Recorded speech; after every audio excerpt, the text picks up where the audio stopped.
Hoje nós vamos falar um pouquinho sobre cosméticos, óbvio, cosméticos faciais. Deixa eu abrir aqui para vocês. Os cosméticos coloridos faciais, mais conhecidos como maquiagem, né? Deixa eu colocar na tela inteira. Então, só a gente tentando pegar um pouquinho da questão da maquiagem e do uso dela, ela vem desde a época da pré-história, onde as pessoas já se pintavam para não com muitas vezes com o intuito de enfeite, mas com o intuito de se preparar para conversar com os deuses, os antigos deuses, né? Então, a maquiagem ela é muito antiga e ela veio, com o passar do tempo, sendo desenvolvida, acrescida de novas formas de produtos, formas de uso e tudo mais.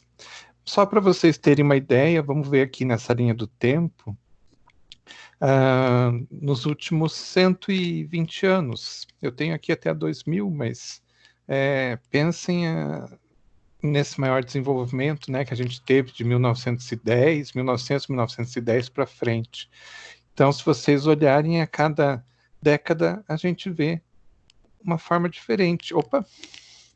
Vê um formato diferente. A gente vê que a maquiagem foi utilizada para realçar, né, e para embelezar de uma forma diferente. Vejam, nos últimos anos aqui, década de 60, tudo muito forte, década de 70 passou-se a usar muito produto de origem natural e a maquiagem mesmo, ela mostrava algo muito básico, como se fosse quase invisível, quase sem uso, né?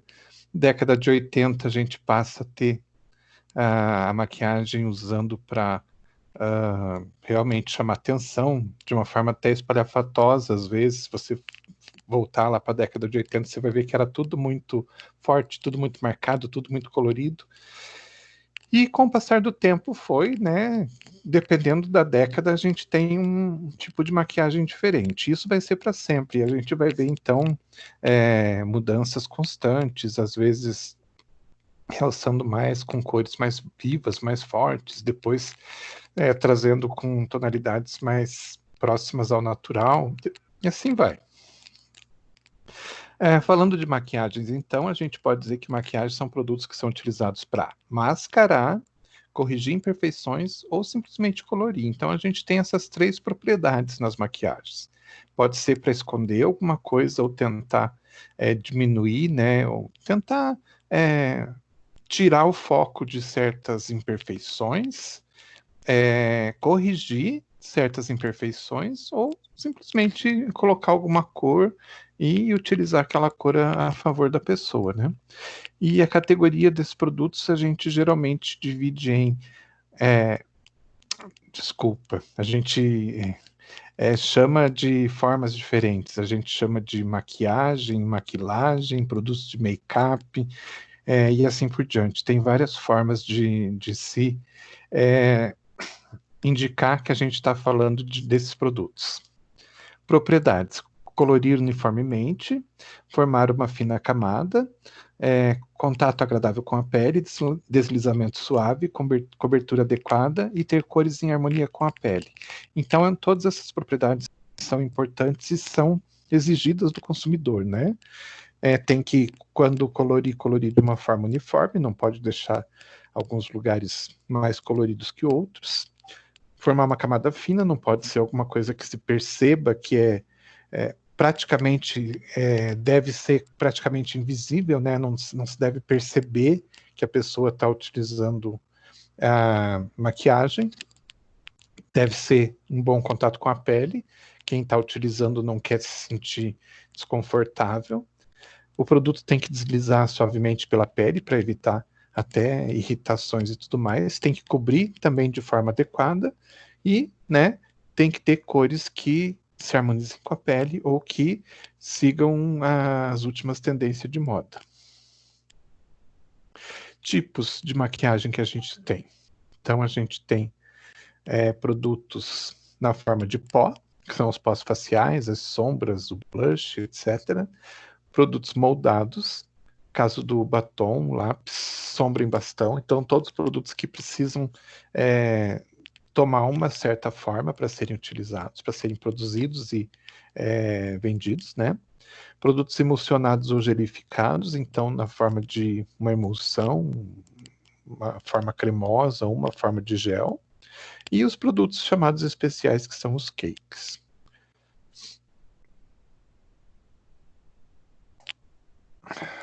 Falando então nos produtos na forma de pós.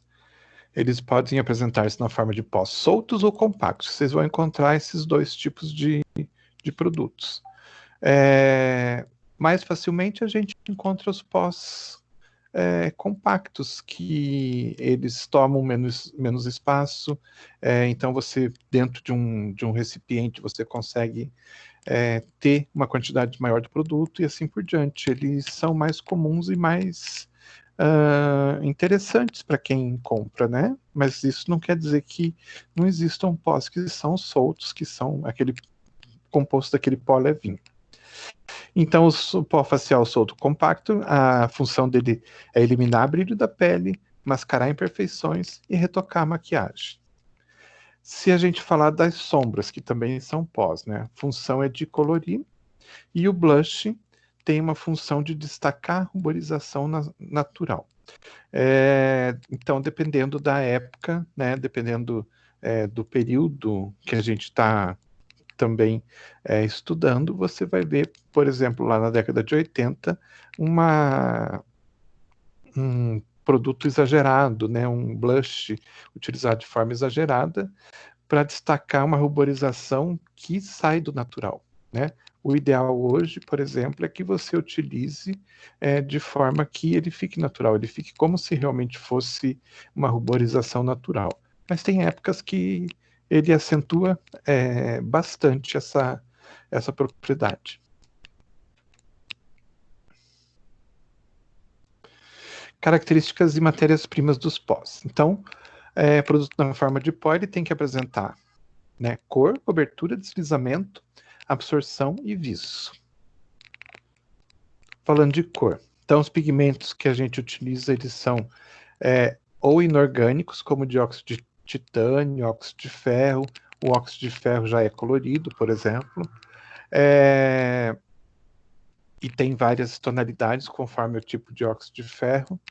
Alguns poucos produtos orgânicos e alguns produtos sintéticos. Então você vai encontrar essa gama bastante grande de diferentes cores, desde produtos que são sintéticos, né, até produtos naturais de origem orgânica ou não. A cor, se vocês forem buscar hoje na indústria de cosméticos, vocês vão encontrar relações gigantescas de diferentes cores. A paleta de cores é imensa. Então, para que você acerte sempre na cor que você vai utilizar, existe uma denominação, uma nomenclatura que indica sempre aquela tonalidade de cor. E a gente tem duas que são mais utilizadas normalmente. É a paleta dos Estados Unidos, que é a FDIC, ou DIC, e na Europa, que são os números do Color Index, que são, então, paletas que descrevem as diferentes cores,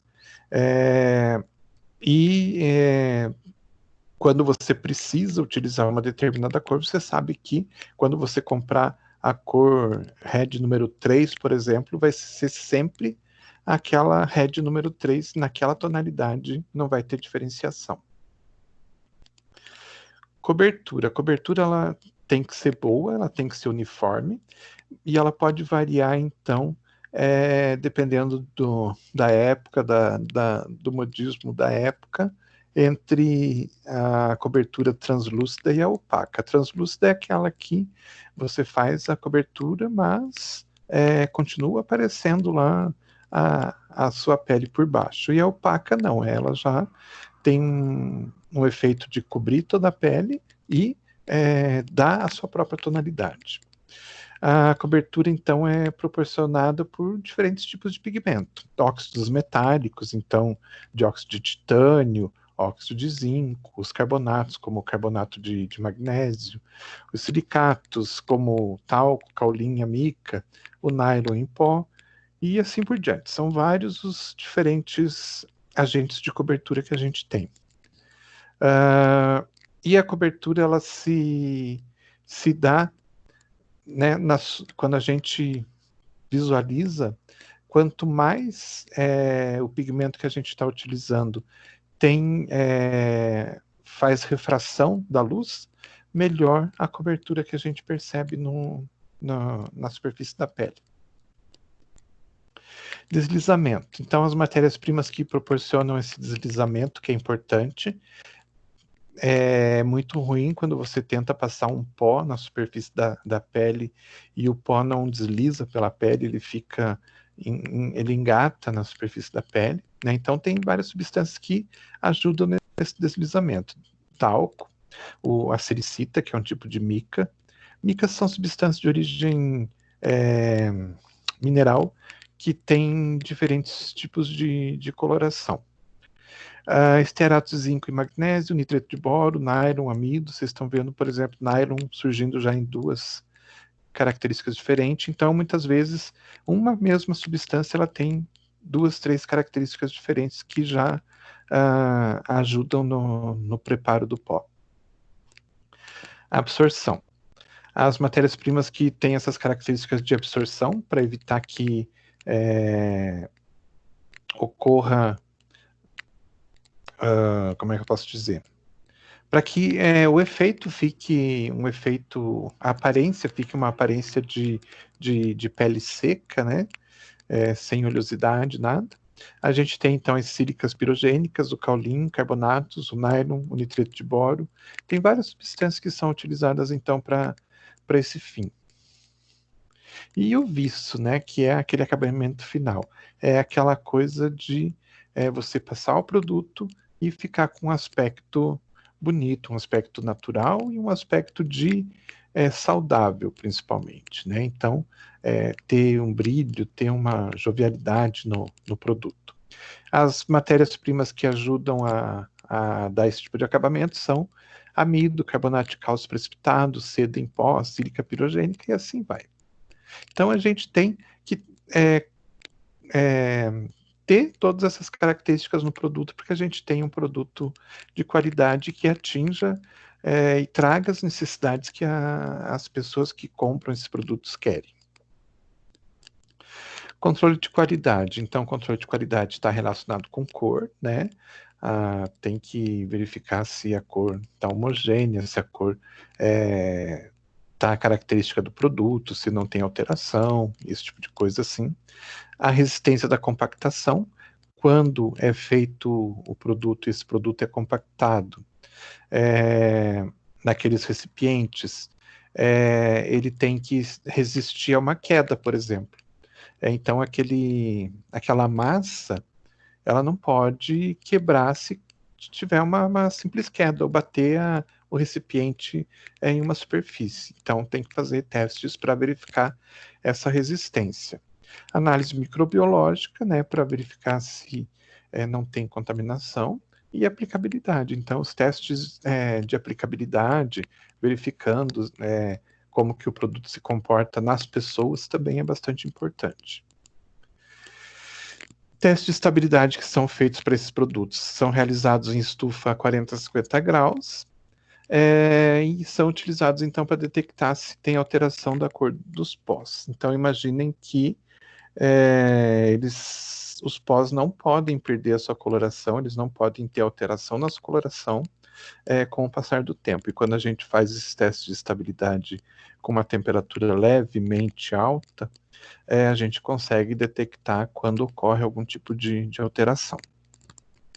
Teste de irritabilidade, utilizado mais para a área dos olhos, imaginando que o produto não pode, de repente, trazer nenhum tipo de irritação se a pessoa, por um descuido, por um acaso, derrubar um pouco do produto dentro dos olhos.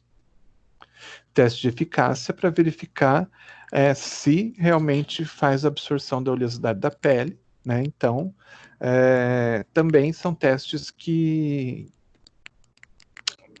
têm que ser efetivos nesse ponto para evitar de a pessoa comprar o produto imaginando que o produto vai segurar na pele e ele acabar não segurando. Problemas de fabricação que a gente pode ter. Falta de homogeneidade, então, de repente, quando você faz o produto, ele não fica com aspecto homogêneo, fica com grumos, fica com a cor disforme, então, diferentes locais com diferentes cores, e assim por diante. Desvio de cor, em relação, então, à falta de homogeneidade, e desvio também em relação à cor que você tem que ter e que tem que ser igual para todos os produtos, né? Então, para diferentes lotes, a cor tem que ser igual. Então, o desvio de cor também está ligado a isso. Problemas como aglomeração podem acontecer, de repente, formar os grupos, né? Como eu comentei. Ter uma textura áspera ao invés de ter uma textura suave e deslizante. E problemas de invase também, de repente, nesse caso aí, parece um problema que está relacionado com o invase também, que ao invés de ele ficar com a superfície lisa e todo o preenchimento aqui nas laterais, aconteceu alguma coisa e ele ficou com esse aspecto feio. Falando dos produtos moldados. Então, os produtos moldados, eles são constituídos por misturas de matérias-primas oleosas, principalmente pertencente a grupo de gorduras, ceras e ésteres graxos, produzidos a quente, vazados em moldes e resfriados, e os mais comuns que a gente tem são o batom, o lápis e o crayon. Ah, mas o lápis. O lápis, a parte de dentro também é uma parte cerosa. É uma parte que existe todo um processo de produção daquela varinha central com substâncias gordurosas e no lápis, na madeira ou no plástico, seja qual for o recipiente. Matérias-primas. Então, a gente tem as ceras, elas são as responsáveis pela consistência e pela dureza dos produtos. As ceras, elas podem ser de origem animal, como a cera de abelha, vegetal, como carnaúba, candelila, etc.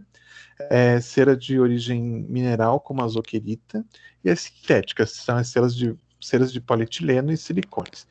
Dependendo do tipo de cera que for utilizado, como, por exemplo, a cera de abelha ou a mistura que for feita, você vai ter diferentes consistências. Somente a cera de abelha ela pode deixar o produto talvez um pouco duro demais. Então, geralmente se utiliza uma mistura de ceras ou outras substâncias que ajudam, quando todas misturadas, ajudam a deixar com uma consistência menos dura e mais bem utilizável. Não sei se alguém já utilizou, por exemplo, um lápis alguma vez na vida que o lápis tinha seu interior tão duro que não passava a cor. Mesmo com a temperatura mais alta, ele acabava não passando. Às vezes é problema na fabricação. Outro componente são os óleos vegetais, animais e minerais. Eles vão servir então de veículo e solventes, né? Para quê? Para os corantes, para os pigmentos, para substâncias que tenham que ser dissolvidas em algum líquido para ser adicionadas dentro dessa mistura toda. Por exemplo, vaselina líquida, óleo de silicone, óleo de rícino são bons óleos, são bons veículos para esses fins. Gorduras, então as gorduras vão servir para balancear a consistência com as ceras e com os óleos. Então a utilização de lanolina, de manteigas ou outras substâncias gordurosas vão ajudar a tirar aquela consistência muito dura. Por exemplo, se você utilizar só a cera de abelha. Então você pega a cera de abelha, mistura com algum tipo de gordura, quando você aquece e ela resfria, ela volta com uma consistência menos dura, ela fica mais com uma consistência melhor. Alguns ésteres também são utilizados para reduzir a sensação de oleosidade e pegajosidade das ceras e das gorduras, principalmente, né? Então a gente pode adicionar algumas substâncias como o miristato de isopropila, estearato de octila e outros mais, que são ésteres que têm essa característica de diminuir aquela sensação ruim de oleosidade e aquela sensação também de pegajosidade, que é aquilo que você coloca, por exemplo, o produto em 2 dedos e quando você aperta e depois você separa, você sente que fica pegajoso, não fica uma coisa seca e dá uma sensação ruim. E álcoois graxos também que ajudam na questão da consistência e também são utilizados como solubilizantes. Então, os álcoois graxos também podem ajudar a melhorar a consistência final do produto. Daí a gente tem lá álcool cetoestearílico, álcool oleílico e assim por diante. Pode-se utilizar também umectantes, estabilizantes, edulcorantes, né, para, então, dar características melhores para o produto, dar uma melhor umectação, você não sentir o produto como um produto seco, principalmente pensando no batom, né? Ele não ficar aquele batom duro. Ajuda na conservação, na estabilidade, podem dar um sensorial melhor e assim por diante. Processo de fabricação. Dos produtos moldados, então, o que acontece? Você pega todas as matérias-primas, a maior parte das ceras das gorduras, tudo mais, elas são sólidas ou semissólidas, você então funde tudo aquilo, adiciona os pigmentos, faz a análise da cor, adiciona a fragrância quando já está esfriando, coloca dentro dos moldes e resfria e coloca nos recipientes. Eu procurei um vídeo para colocar para vocês. O único que eu consegui que está razoavelmente melhor assim é um da Ana Maria Braga, tá? Então relevem a parte da Ana Maria Braga e deem uma olhadinha legal nos processos de fabricação da fábrica, que mostra de uma forma bem interessante. Os produtos podem ser, então, emulsionados ou gelificados também. Ao invés de ser feito à base de ceras, né, e ser moldados, eles podem ser um produto cremoso ou um produto gelatinoso. Então, daí eles são constituídos por emulsões ou por géis, e como alguns exemplos, a gente tem as bases líquidas, máscaras para cílios, delineadores, etc. Matérias-primas, então, vai depender também, claro, um pouco do que vai ser a base, se é uma base cremosa, né, emulsionada, ou é uma base gelificada. Você vai utilizar os veículos mais comuns, como a água, o álcool, isoparafinas. Quando for emulsão, você vai utilizar emulsionantes. Quando for um gel, você vai utilizar os espessantes, aqueles polímeros que a gente já conhece.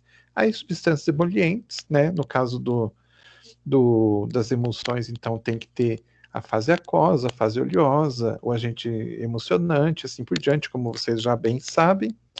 E, basicamente, com isso a gente consegue fazer. Base delineadores, os processos, então, vão variar de acordo com a função, em função do tipo de produto, né? Então, como eu comentei anteriormente, né, se for uma emulsão, vai ser feito um processo de emulsão, fase aquosa, fase oleosa, aquece, né, as fases, mistura-se, agita-se e forma emulsão. E é passado por um moinho coloidal, que é um tipo de equipamento que é utilizado nas grandes empresas para refinar aquela emulsão, ou no caso de gel também ele pode ser utilizado para refinar aquele gel para que ele fique com um aspecto bem homogêneo, não tenha grumos, não tenha nenhum tipo de característica estranha. Rímel, mistura e aquecimento, adição de substâncias sensíveis ao aquecimento, ou seja, você mistura todos os produtos que você precisa para fazer o rímel, aquece, daí depois você adiciona substâncias que podem se perder com o aquecimento, né? E depois analisa a viscosidade. Controle de qualidade para produtos emulsionados. A gente vai verificar a cor, pH, lembrando que o pH pode influenciar na estabilidade da emulsão, né? A viscosidade, se tem separação de fases ou não e se tem sedimentação.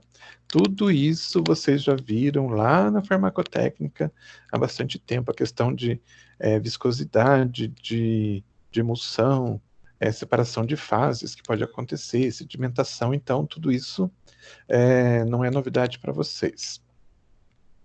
Para os produtos moldados, a gente vai verificar a cor, resistência à quebra, né? Se de repente, se cair um batom no chão, ele não vai quebrar. O batom, não a embalagem, mas se ele não vai quebrar.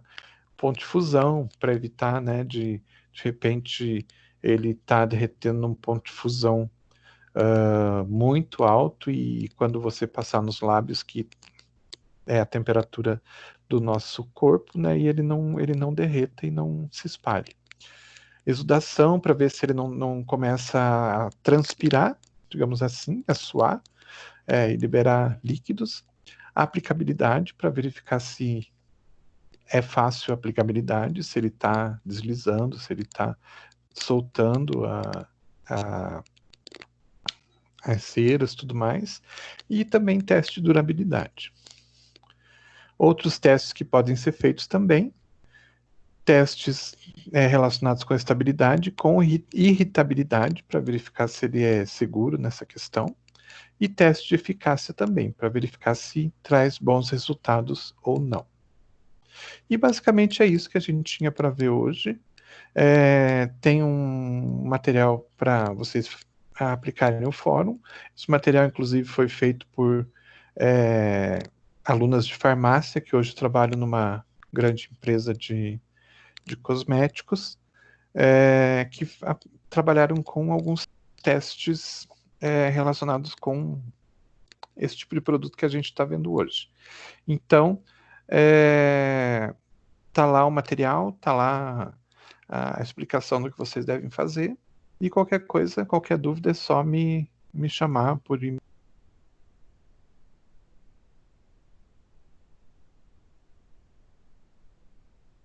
tá bom? Um abraço a todos.